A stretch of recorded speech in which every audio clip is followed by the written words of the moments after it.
Worst foods that feed cancer cells. Doctor explains, it's a powerful and often surprising truth that approximately 50% of all cancer diagnoses are potentially preventable. A cornerstone of prevention and one of the most impactful ways you can significantly reduce your personal risk of developing cancer lies in making conscious adjustments to the foods you consume on a daily basis. There are 4 primary categories of foods that, unfortunately, act as direct fuel sources for cancer cells, essentially helping them to thrive and multiply. In this in-depth discussion, I will guide you through exactly which of these 4 problematic food classes you should strive to avoid. Furthermore, I'll share a straightforward, actionable nutritional framework, the very same one I provide to my own patients, designed to effectively starve cancer cells, bolster your immune system, and bring down chronic inflammation throughout your body. Our modern dietary landscape presents a significant challenge, one that fundamentally influences how cancer develops and progresses. For a cancer cell to not only survive, but also to grow aggressively and spread to other parts of the body, it requires a very specific set of conditions and resources. These vital components include a constant supply of fuel, most commonly in the form of glucose, sugar, an environment of chronic inflammation, specific growth signals, such as hormones like insulin and IGF-1, and a dedicated blood supply, a process medically known as angiogenesis.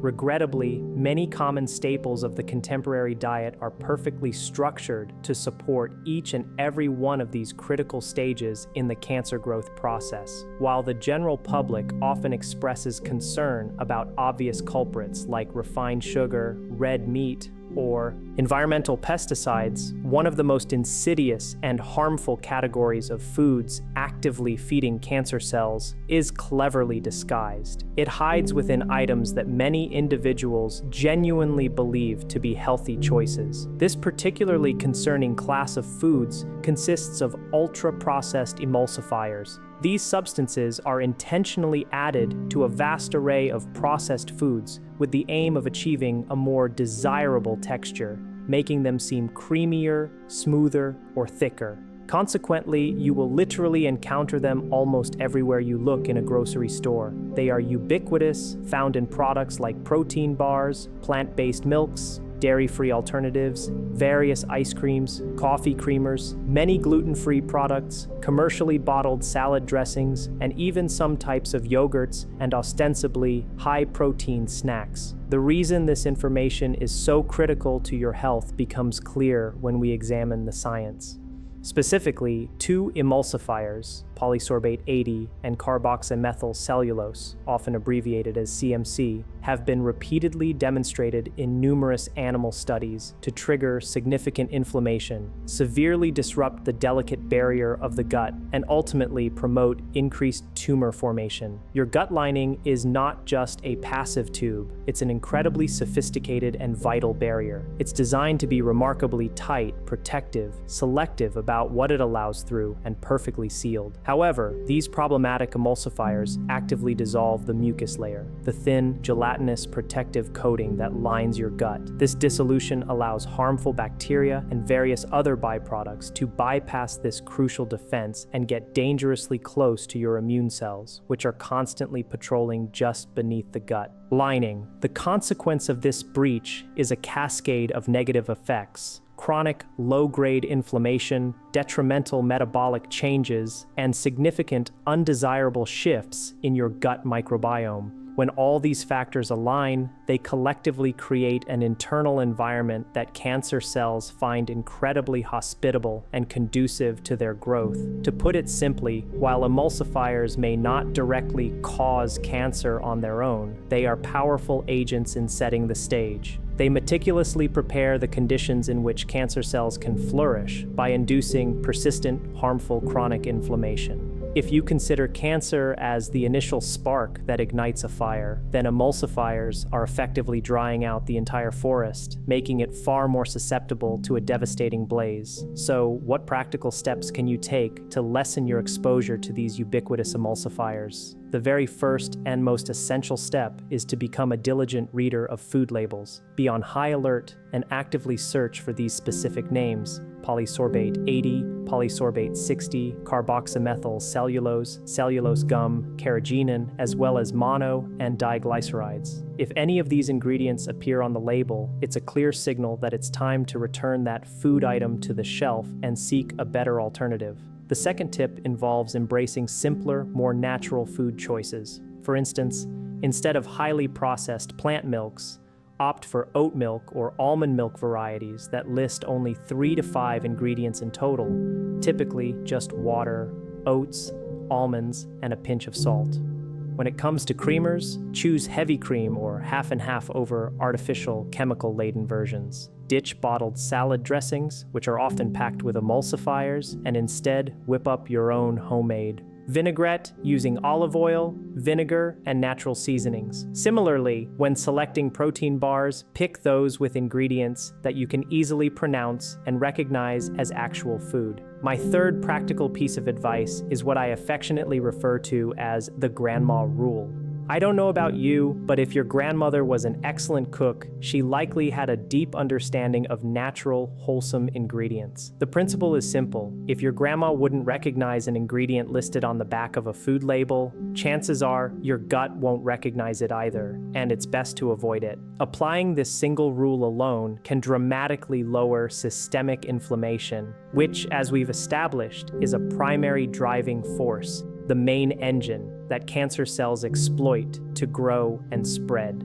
Beyond processed ingredients, a significant challenge with our modern food system is that contamination can occur long before food ever reaches your kitchen table. One of the most potent natural carcinogens ever identified originates from something many people rarely consider: specific mold toxins known as aflatoxins. Aflatoxins typically develop when certain crops are stored in conditions that are warm and humid, particularly when moisture levels are not meticulously controlled. These insidious aflatoxins are frequently found in peanuts, pistachios, almonds, walnuts, corn, and various grains. It's crucial to understand that these foods themselves are not inherently bad. Rather, they are particularly vulnerable to mold growth during the crucial stages of storage and transportation. This is where a common misconception often arises, leading many people astray. Let me emphatically repeat this because it's a very important distinction. Nuts themselves do not cause cancer. The problem lies specifically with contaminated nuts. The likelihood of nut contamination increases significantly when you purchase imported nut mixes, buy nuts in bulk bins where freshness and handling can be uncertain, or consume nut butters like almond butter from lower quality suppliers. Grains stored without proper temperature and humidity control are also susceptible. Aflatoxins are highly dangerous because they directly damage your DNA and simultaneously overwhelm your liver's vital detoxification pathways. This is precisely why long-term exposure to aflatoxins demonstrably increases your specific risk for liver cancer. However, the key takeaway here is managing exposure, not complete avoidance. This isn't about eliminating all nuts from your diet. It's about making smart choices to select the right nuts, those that are fresh, clean, and have been properly stored. Prioritize purchasing your nuts from reputable companies known for sourcing their products from dry climates, which naturally reduces mold risk. Once opened, it's advisable to store your nuts in the refrigerator or freezer and aim to consume them within about a month. While roasting nuts can improve their flavor and slightly reduce aflatoxin levels, it won't eliminate exposure entirely. Another pervasive issue with our contemporary diet is its overwhelming reliance on carbohydrates. The fundamental problem with consuming a high volume of carbohydrates, especially when ingested all at once, is that they are rapidly converted directly into sugar within your body. This is a critical point because cancer cells don't merely like sugar, they are fundamentally dependent on it for their survival and proliferation. And we're not just talking about table sugar here, we're referring to the glucose that your body readily creates from common, everyday foods like breads, pastas, breakfast cereals, pastries, sugary sodas, sweetened drinks, most fruit juices, and candy. This phenomenon is closely linked to what scientists call the Warburg effect, a metabolic hallmark of cancer cells where they burn sugar at an incredibly rapid rate, even when oxygen is readily available, prioritizing this inefficient but fast energy source. Glucose, in essence, becomes the cancer cell's preferred and default fuel. To help visualize this, consider an analogy. Most of the healthy cells in our body generate energy in a highly organized and controlled manner, much like carefully stacking Lego bricks according to a precise blueprint. Cells receive clear signals from the body, and they meticulously stack the Legos in the correct order. Once the specific Lego design is complete, the cells stop the energy production process. Cancer cells also generate energy, but they stack their Legos in a chaotic, haphazard fashion, creating something completely disordered and unlike the intended design. This uncontrolled, out-of-order stacking primarily occurs when cancer cells have a readily available supply of sugar. What makes this even more concerning is that sugar doesn't just provide fuel for cancer cells. It also actively increases the levels of hormones, or signals, that command those cells to keep growing. These hormones, notably insulin and IGF-1, insulin like growth factor 1, act like potent growth accelerators. Returning to our Lego analogy, the sugar not only causes the cancer cells to stack the Legos incorrectly, but then the increased insulin and IGF-1 levels instruct these cells to continue stacking them out of order, repeatedly and endlessly. This ultimately leads to the creation of a massive, disordered tower of Legos that the body's natural regulatory systems cannot effectively dismantle or get rid of. And unfortunately, this massive, uncontrolled growth is what we recognize as a tumor. Research has shown that some cancer cells, particularly those found in breast cancer, can possess up to 6 times the number of insulin receptors compared to healthy cells in the body.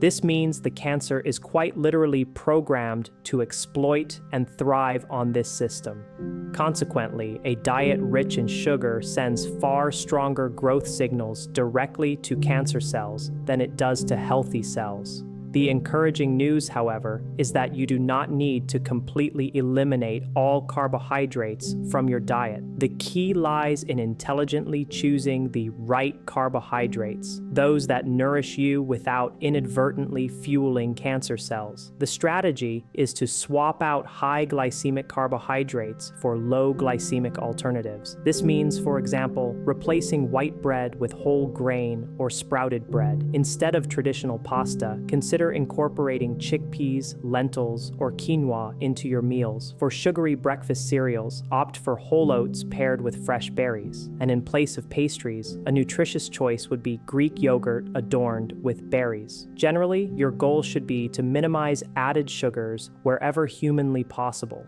This naturally translates to limiting your intake of pastries, cookies, sugary sodas, or pop, as we say in the Midwest, and other sweetened beverages like sweet tea and energy drinks. Instead, make a conscious effort to select whole food carbohydrates that are naturally rich in fiber, as fiber slows down digestion and prevents rapid sugar spikes. Think vibrant berries, hearty beans, and nutritious quinoa. For all the soda enthusiasts out there, consider switching to unsweetened teas, refreshing sparkling water, or even diet soda as an occasional alternative if you absolutely need that fizzy fix. The ultimate takeaway is clear. You don't have to sacrifice all carbohydrates. You simply need to choose those that genuinely fuel your body, not the cancer cells within it. One of the most persistent misconceptions I frequently encounter is the belief that moderate alcohol consumption is entirely safe and without consequence. However, from the crucial perspective of cancer risk, alcohol has been unequivocally classified as a Group 1 carcinogen by leading health organizations. This places it in the same highest risk category as well-known carcinogens like tobacco and asbestos. It's important to clarify that this classification does not imply that drinking alcohol is quantitatively equivalent to smoking a cigarette or being exposed to asbestos in terms of immediate harm, but it absolutely signifies a clear, scientifically established, and direct link between alcohol intake and an increased risk of developing various cancers. Even seemingly small amounts of alcohol consumption have been shown to elevate the risk for colon cancer, breast cancer, liver cancer, and esophageal cancer. The primary mechanism behind this is that when alcohol is metabolized by your body, it is converted into a highly toxic chemical called acetaldehyde. Acetaldehyde directly damages your DNA, a fundamental building block of your cells, which then triggers a cascade of inflammation. Furthermore, alcohol interferes with your body's natural DNA repair processes, depletes vital nutrients like B vitamins, disrupts delicate hormone balances, and acts like a solvent, making your tissues more permeable and thus more vulnerable to the harmful effects of other carcinogens. In essence, alcohol doesn't merely cause damage on its own. It also significantly increases your body's overall vulnerability to other sources of cellular harm. And yes, even consuming just one alcoholic drink per day has been demonstrated to increase the risk of certain cancers, particularly breast cancer. However, this isn't about striving for unattainable perfection, succumbing to guilt,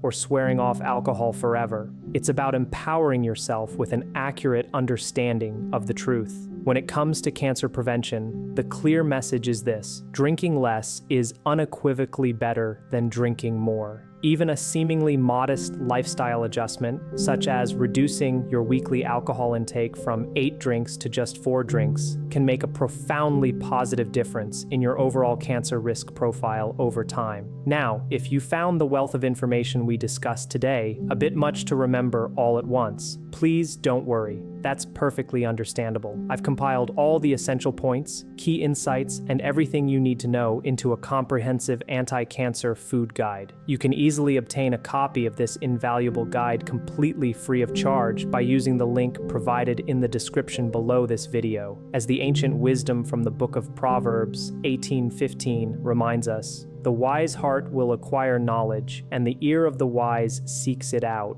If this video has truly opened your eyes to how common everyday foods can subtly but significantly increase your risk of developing cancer, then you might also be very interested in learning about certain common medications that are quietly escalating your risk of developing dementia. I highly recommend taking a moment to check out that illuminating video, which you can find right here.